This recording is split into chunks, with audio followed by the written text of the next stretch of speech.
kita di kelas 6. Kita masih ada pada tema 3, tokoh dan penemuan. Subtema yang pertama yaitu penemu yang mengubah dunia. Pada kesempatan kali ini kita akan lanjutkan kegiatan kita dengan mencari informasi dari teks tentang penemuan bola lampu pijar. Bacalah kembali teks yang berjudul Thomas Alva Edison, penemu bola lampu pijar. Di sini ada 2 paragraf yang tersedia dari bacaan yang berjudul Thomas Alva Edison, sang penemu bola lampu pijar. Pernahkah terbayang olehmu hidup tanpa penerangan? Setelah matahari terbenam, tentu akan sulit melakukan kegiatan di luar rumah karena lingkungan yang gelap gulita. Kegiatan dalam rumah mungkin juga terbatas. Kita patut mensyukuri salah satu penemuan besar yang mengubah dunia, penemuan bola lampu pijar oleh Thomas Alva Edison. Thomas Alva Edison lahir di Milan, Ohio pada tanggal 11 Februari 1847. Ia tidak pernah menyelesaikan pendidikan resmi di sekolah. Ia hanya sempat bersekolah selama 3 bulan saja. Edison diajar oleh ibunya di rumah. Walaupun tidak mengikuti pendidikan formal, melihat bahwa Edison memiliki rasa ingin tahu yang sama. Ini salah satu contoh sang penemu bola lampu pijar yang senantiasa terus bersemangat walaupun dalam keadaan sekolahnya bersama ibunya. Di usia 12 tahun ia memanfaatkan waktu luangnya untuk membaca literatur dan melakukan berbagai macam percobaan. Nah, dari teks ini kita akan mendapatkan informasi dengan bantuan kata tanya. Yang pertama, paragraf ke-1 dari pernyataan umum. Kita akan cari apa saja pernyataan umum yang ada di sini dengan menjawab pertanyaan hal apa saja yang dibahas pada bacaan teks di samping. Pada paragraf pertama, kita akan menemukan informasi apa saja yang dibahas pada teks paragraf pertama ini. Yaitu adalah tentang penemuan bola lampu pijar oleh Thomas Alva Edison. Ini informasi penting dari paragraf pertama. Selanjutnya adalah ketika kita melakukan kegiatan di luar rumah pada malam hari, tentunya akan terbatas ketika tidak adanya penerangan.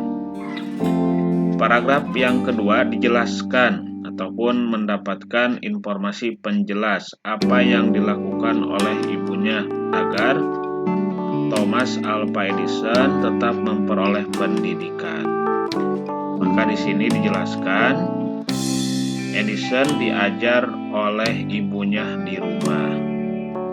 Nah, berarti walaupun ibunya tidak menyekolahkan secara lanjut di pendidikan formal, tetapi dengan rasa ingin tahu yang tinggi yang dimiliki oleh Edison kecil ini, maka ibunya memberikan hak untuk senantiasa memberikan pendidikan.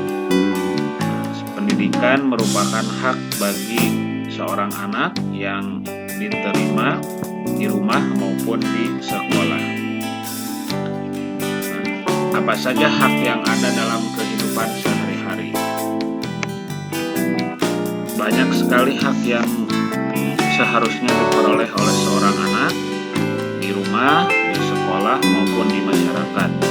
Contohnya di sini adalah hak untuk memperoleh pendidikan selama berada di sekolah. Yang kedua, hak untuk bermain bersama teman-temannya di lingkungan sekitar rumahnya. Dan yang ketiga, hak untuk mendapatkan kasih sayang orang tua selama di rumah.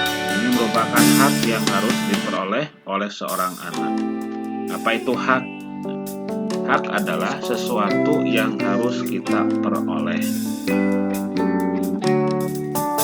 Contoh hak dalam kehidupan sehari-hari banyak sekali ya. Kita bisa menemukan apa saja yang seharusnya kita peroleh dalam kehidupan kita, seperti di rumah, di sekolah, maupun di masyarakat. Contohnya di sini, hak yang harus kita dapatkan di rumah adalah mendapatkan kasih sayang orang tua. Itu adalah hak ketika berada di rumah. Banyak lagi hak-hak yang lainnya yang kita bisa temukan selama kita berada di rumah.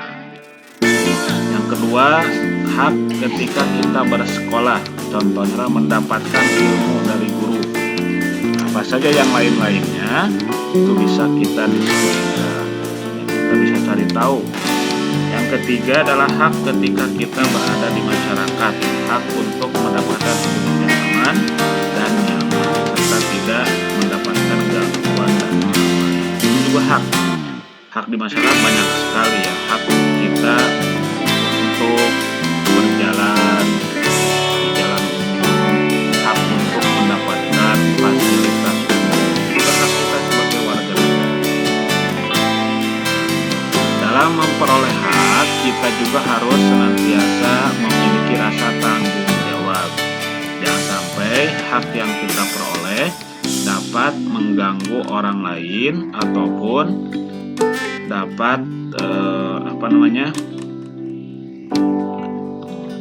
mengganggu privasi ataupun aktivitas orang lainnya. Seperti di sini contohnya, dua orang pada gambar ini memiliki hak yang berbeda. Anak laki-laki pada gambar di sini dia mendapatkan hak untuk memperoleh pendidikan. Anak perempuannya juga memiliki hak untuk senantiasa mendengarkan alunan musik yang dia sukai. Namun ketika dua hak ini saling bersinggungan, maka ada hak orang lain yang sebetulnya tidak bisa diganggu. Apa contohnya? Anak yang sedang belajar ini, dia memiliki hak juga untuk belajar dengan tenang tanpa gangguan. Sehingga adanya kesadaran dari anak perempuan ini untuk menyalakan musiknya sesuai dengan volume yang menunjang dia untuk mendengarkan lagu tersebut misalkan ya, sehingga tidak mengganggu anak yang sedang belajar. Itu adalah hak yang bertanggung jawab. Jadi tidak boleh hak yang kita peroleh itu dapat mengganggu orang lain juga. Apa contohnya? Misalkan di jalan raya, semua orang memiliki hak untuk lewat di jalan tersebut. Apakah yang memiliki kendaraan bagus, ataupun kendaraan yang biasa saja, ataupun yang knalpotnya misalkan menimbulkan suara yang nyaring, itu mereka punya hak. Tetapi kita lihat orang lain juga memiliki hak yang sama, sehingga kita harus memiliki kesadaran bahwa hak yang kita peroleh itu jangan sampai mengganggu hak orang lain juga. Nah, selain hal tersebut, wujud dari melaksanakan hak dengan tanggung jawab adalah merawat benda yang kita terima. Kita biasanya mendapatkan hadiah ataupun mendapatkan sesuatu yang berupa pemberian dari orang tua kita. Itu hak kita untuk mendapatkannya. Nah, bagaimana cara kita bertanggung jawab terhadap benda yang kita peroleh itu?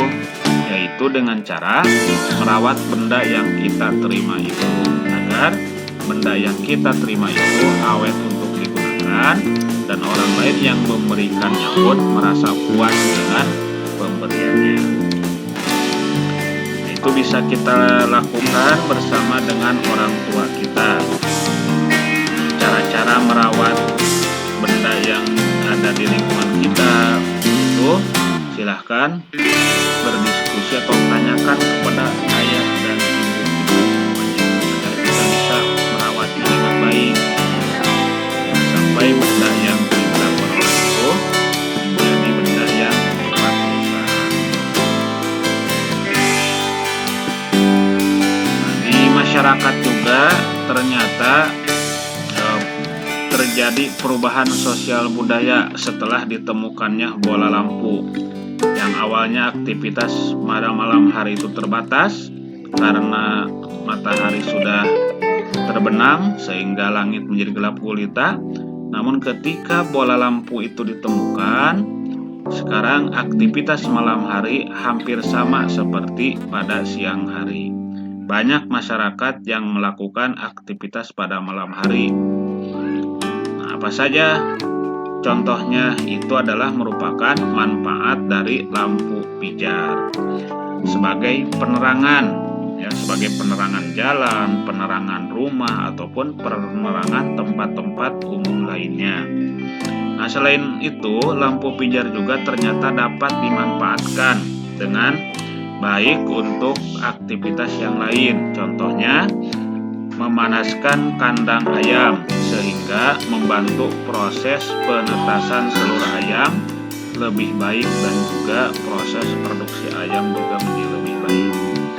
Yang kedua, penerangan kandang puyuh supaya bisa menambah bobot tubuhnya, memperpanjang tulang tibia atau tulang kering puyuh, dan membentuk daging puyuh lebih cepat. Itu juga merupakan manfaat dari lampu pijar.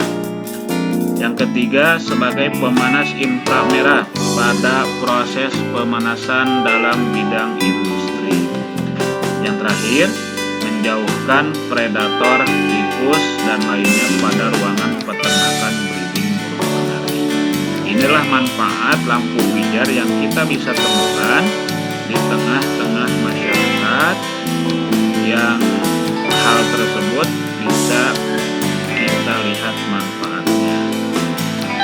Baik, itu saja materi pada kesempatan hari ini. Mudah-mudahan bisa bermanfaat bagi kita semua dan bisa diaplikasikan dalam kehidupan kita. Assalamualaikum warahmatullahi